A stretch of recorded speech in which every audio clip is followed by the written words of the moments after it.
How can you keep someone in custody for 2 years without chargesheet? Supreme court के court room में ये line सिर्फ एक legal question नहीं थी, ये एक थंडरबोल्ट था। एक ऐसी लाइन जो सिर्फ जज के बेंच से नहीं निकली, ये पूरी जस्टिस सिस्टम के कॉन्शियस को शेक कर गई। इंडियन जुडिशरी और सिविल लिबर्टीज डिबेट के लिए हिस्टोरिक हो सकता है, क्योंकि एक तरफ उमर खालिद और दूसरे एक्टिविस्ट का केस फिर सुप्रीम कोर्ट के सामने आया है, और दूसरी तरफ एक ऑर्डिनरी मैन को यूएपीए केस में मोर देन 2 years कस्टडी के बाद फाइनली बेल मिल गई, सिर्फ इसलिए क्योंकि चार्जशीट फाइल ही नहीं हुई थी। सुप्रीम कोर्ट की bench justice Vikram Nath and Sandeep Mehta ने जब ये मैटर सुना तो उनका रिएक्शन काम जुडिशियल टोन बिल्कुल नहीं था। कोर्ट रूम में उनका एंगर जेन्युइनली फील किया जा सकता था, क्योंकि जब उनके सामने पूरे केस की डिटेल्स रखी गई, ये सामने आया कि पिटिशनर को जुलाई 2023 में अरेस्ट किया गया था, allegedly Indian currency rupees 3.25 lakh के पोजेशन के साथ, और यूएपीए के चार्जेस लगा दिए थे। और फिर साल दर साल बस तारीख पे तारीख,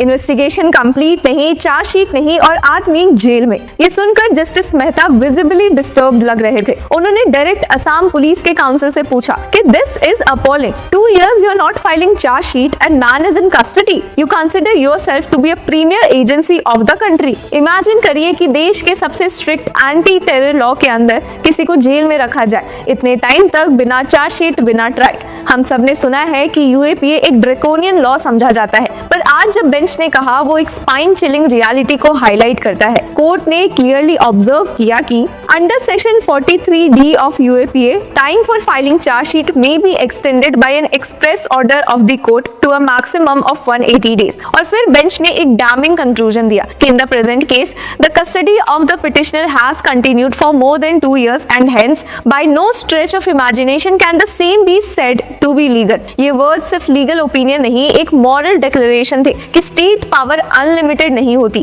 किसी भी डेमोक्रेटिक नेशन में जस्टिस का मतलब सिर्फ लॉ एनफोर्समेंट नहीं, बट अकाउंटेबिलिटी भी होता है। अब कोर्ट ने इवन ये भी हाईलाइट किया कि हाई कोर्ट ने बेल डिनाई करते वक्त बोला था कि पिटिशनर ने अलेजिडली इलीगल एंट्री की और एक्सेप्शनल सर्कमस्टेंस जस्टिफाई नहीं होता, पर सुप्रीम कोर्ट ने उस रीजनिंग को साइड रखा और कहा कि default bail can not be denied merely on presumptions. अब व्यूवर्स, आज का वर्डिक्ट एक ऑर्डिनरी मैन के लिए एक एक्स्ट्रा ऑर्डिनरी रिलीफ था, पर साथ ही एक बिग अलार्म बेल भी रिंग कर गया कि कैसे यूएपीए जैसे लॉ का मिसयूज हो सकता है जब प्रोसीजरल सेफगार्ड्स इग्नोर हो जाए। क्योंकि अगर डिफॉल्ट बेल का कंसेप्ट ही डाइल्यूट हो जाए तो फिर कानून जेल को रूल बना देता है और बेल को इररिलेवेंट। और अब इस सिनेरियो को शिफ्ट करके देखें कि सुप्रीम कोर्ट के दूसरे पॉलिटिकली चार्ज्ड केस की तरफ, दिल्ली 2020 राइट्स कॉन्स्पिरेसी केस, जिसमें यूएपीए के चार्जेस है, उमर खालिद, शर्जिल इमाम, गुलफिशा फातिमा और दूसरे एक्टिविस्ट की बेल पिटिशंस फिर से सुप्रीम कोर्ट में लिस्ट हो रही है। बट रिसेंट की हियरिंग में due to shortage of time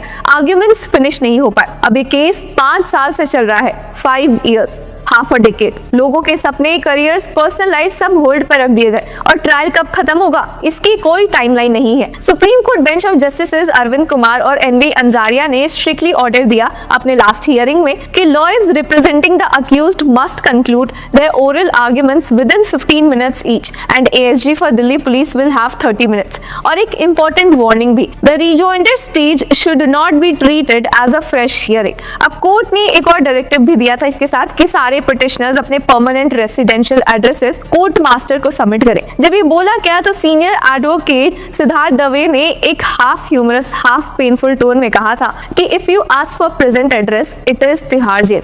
इस पर जस्टिस अरविंद कुमार ने क्लैरिफाई किया कि the court requires permanent addresses. अब इस छोटे इंटरेक्शन में एक बहुत बड़ा सिंबलिज्म भी था कि एक्टिविस्ट का प्रेजेंट आइडेंटिटी उनके नाम के साथ नहीं, तिहाड़ के जेल नंबर के साथ जुड़ा हुआ है। ये इमेजिन करना भी डिफिकल्ट है कि कोई आदमी 5 साल तक ट्रायल का वेट करे और सोसाइटी के लिए वो एक कोल्ड स्टैटिस्टिक बन जाए, जैसा कि लोगों का मानना है। अब यूएपीए का फंडामेंटल नेचर ही ये कहता है कि ये लॉ टेररिज्म और नेशनल सिक्योरिटी थ्रेट्स को टैकल करने के लिए बना है। बट जब ये लॉ बेल को ऑलमोस्ट इम्पॉसिबल बना देता है, जब चार्जशीट टाइम लिमिट क्रॉस हो जाती है, जब ट्रायल ईयर्स तक ड्रैग होता है, तो क्वेश्चन ऑटोमेटिकली उठता है कि क्या यूएपीए सिक्योरिटी के नाम पर डिसेंट को साइलेंस करने का वेपन बन गया है? क्या justice delayed actually justice denied बन चुकी है? क्या एक डेमोक्रेसी अपने लोगों को ऐसे सिस्टम के हवाले कर सकती है जहां लिबर्टी टेम्परली नहीं परमानेंटली सस्पेंड हो जाए? यही कुछ सवाल लोगों के मन में अब उठे हैं और सुप्रीम कोर्ट का ये लाइन कि by no stretch of imagination can the same be said to be legal,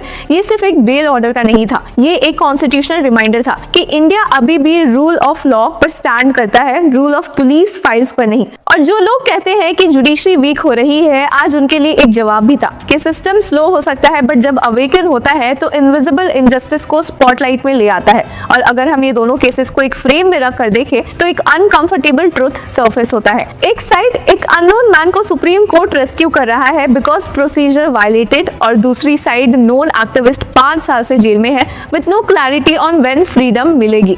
अब एक बेल मिल गई बिकॉज नो चार्जशीट, और एक बेल स्टक है बिकॉज एलिगेशन सीवियर है इवन विदाउट ट्रायल कंक्लूजन। यही इंडिया का टफेस्ट लीगल कॉन्ट्रास्ट है today, safety versus liberty, national security versus constitutional rights. अब नेक्स्ट ट्यूसडे जब सुप्रीम कोर्ट फाइनल हियरिंग करेगा उमर खालिद और बाकी एक्टिविस्ट की बेल प्ली पर, तो पूरा नेशन का नजर उस पर ही होगा। लॉयर्स को सिर्फ 15 मिनट मिलेगा, डिसीजन गेम चेंजिंग हो सकता है या सिस्टम स्टेटस को कंटिन्यू करेगा। आज के वर्डिक्ट ने एक स्ट्रॉन्ग फिलोसॉफिकल सिग्नल भी दिया है कि लॉ का पर्पस पनिशमेंट नहीं होता बल्कि प्रोटेक्शन होता है, कि किसी को इनडेफिनिट डिटेंशन में रखना टेररिज्म से ज्यादा डेंजरस है क्योंकि वो डेमोक्रेसी को खोखला करता है इनसाइड आउट। और एंड में एक क्वेश्चन हम सबके लिए कि अगर एक आदमी को 2 साल बिना चार्जशीट जेल में रह सकता है और दूसरे एक्टिविस्ट 5 साल बिना ट्रायल के रह सकते हैं, तो क्या हम ट्रूली फ्री नेशन है या सिर्फ पेपर पर? सुप्रीम कोर्ट की वॉल से एक मैसेज रिफ्लेक्ट तो हो रहा है कि law must serve justice not justify injustice. और अब इंडिया वेट करेगा नेक्स्ट ट्यूसडे का,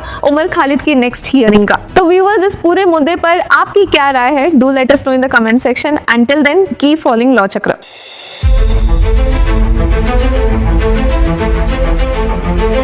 Thank you.